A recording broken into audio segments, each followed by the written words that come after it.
Bro, nice jersey ya bro. Yes. Bro, kenapa pilih jersey ni? Egypt kan? Egypt Tahun- tahun 2018 World Cup. So memang pilih Salah sebab fans lah. Mostly saya tak adalah fans sebenarnya Mo Salah, tapi saya tahu yang bahawa dia akan join Liverpool, and then saya terus minat dia lah. So bro fan Liverpool. Yes, betul.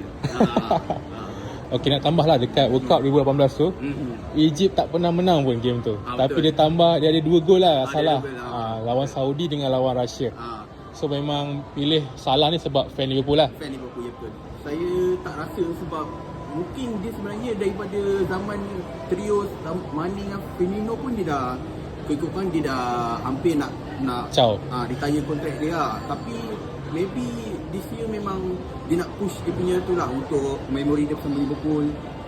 So ni last season Salah lah. Saya boleh rasa ni lah season Salah.